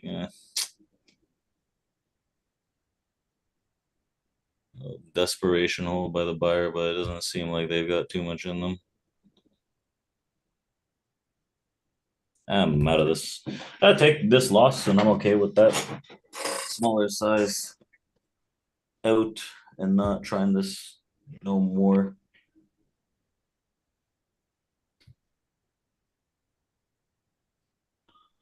I'll let him die, I guess.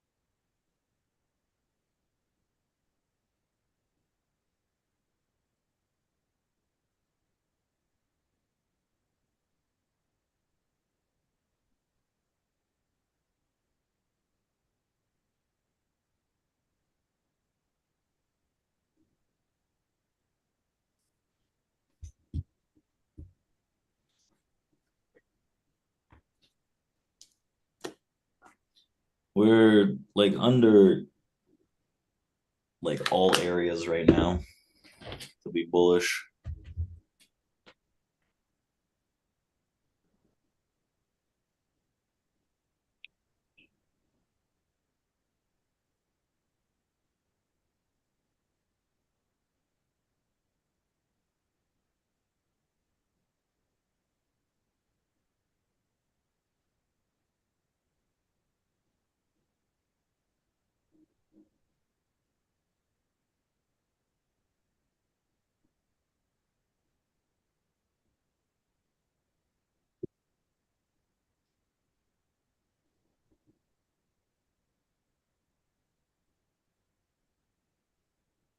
Yeah, I think we're too deep into it. That like little head fake above into like 770 or something. That was like the offer, I guess. Right under that IP low.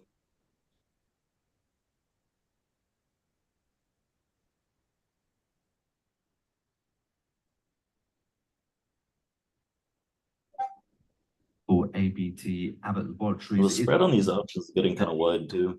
it's been lifted to 59 cents a share. That's ABT Abbott lifting dividend. For AMZN, Amazon, Teamsters vote to authorize a strike at 2 major NYC warehouses.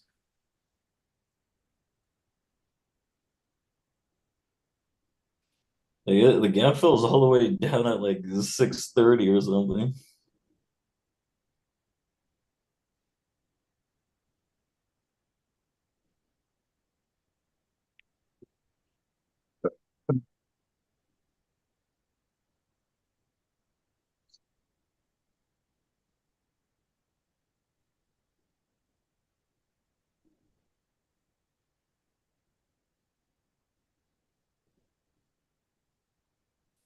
Holy shit.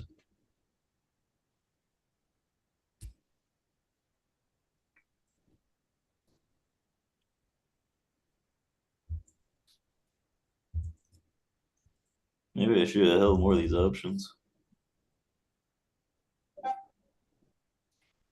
He's gonna flatten this option. It's up 300% at this point. Like,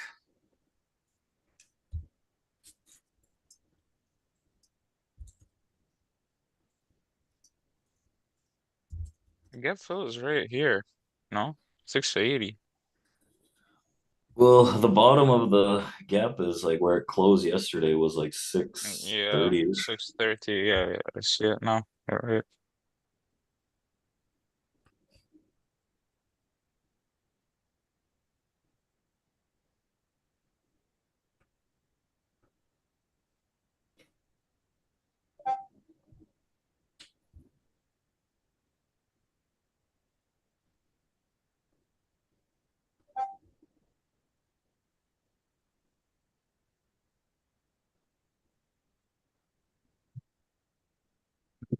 I'm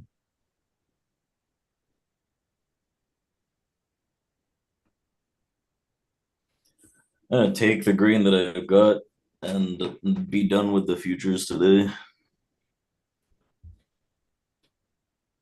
Not bad Friday. Good call, man. Good trading.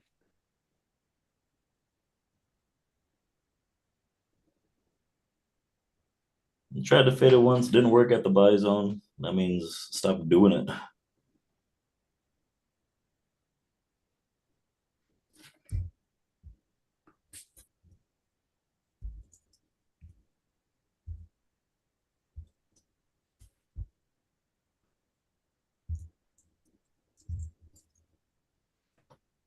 $350% of the options, and I am done with them.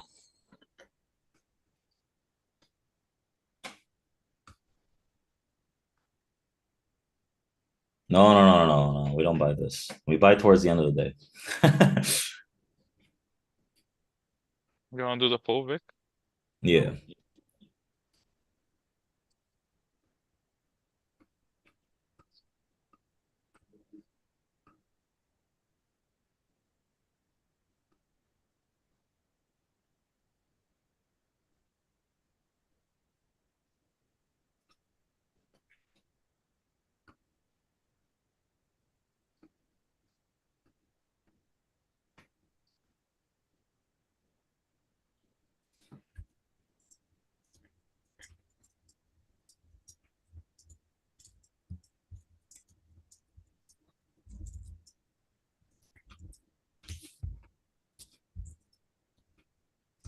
You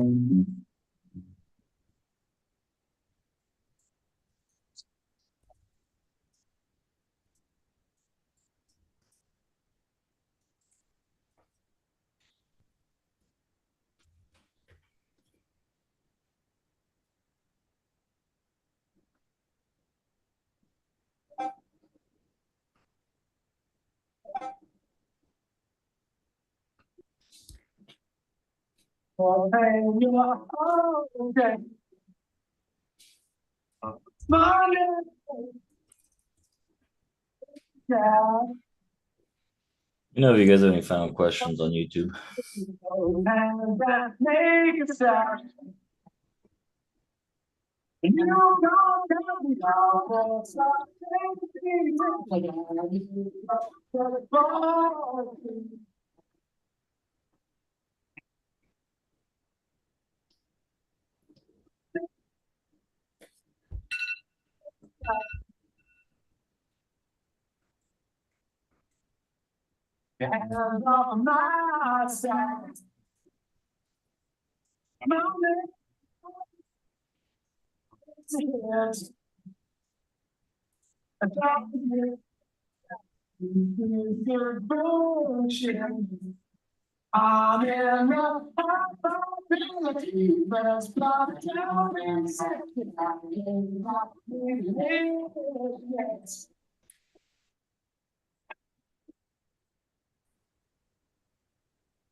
Like this is, you're at the spot where like if you really wanted to fade it, you want to see imbalances here into the 670, 660 area on the NASDAQ. Like I'm not gonna fade it. I'm gonna get ready and get on this flight soon.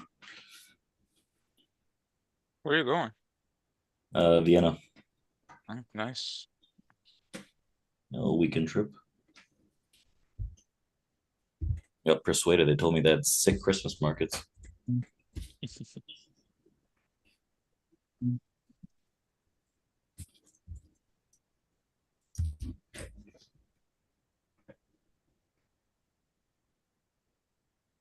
Look at this. It's pretty cool. That is pretty cool. Wow.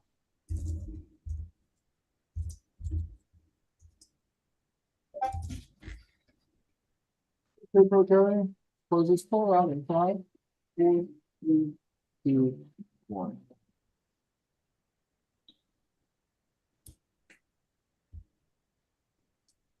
Good results. Great day. How's it go? You know, wait till you see the numbers.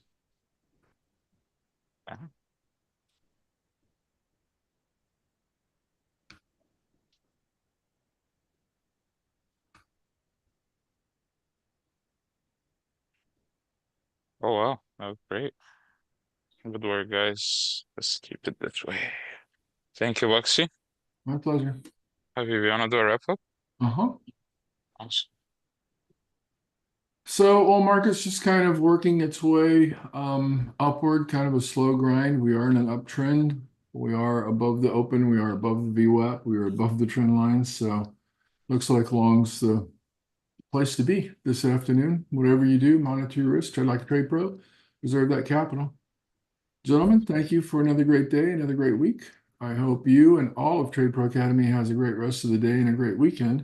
And we'll see everybody on Monday. Ciao. Thank you, Waxy. Appreciate you, sir. 75% life positive. Great results, guys. Good work today, honestly. Not much has been done on my end. I tried with fading Nasdaq once on the buy side, didn't work, and I had one long on yes, so barely any activity. 2 trades the whole session. 680 and below that 630 are kind of like 2 areas of support that you can expect a price reversal from. But it's just the time of the day is not supporting a trade right now. That's why I kind of like sitting on the sidelines. Like they're trying to hold 680 right now, but it's 11. Like I'd rather, as Vic was saying, like if I'm gonna fade this, like I want it to be closer to the end of the day. But we shall see how things develop. Great results today and good work. And yeah, awesome. Vic, back to you, bro. Yeah, I think overall a really good day. Well done finding that short.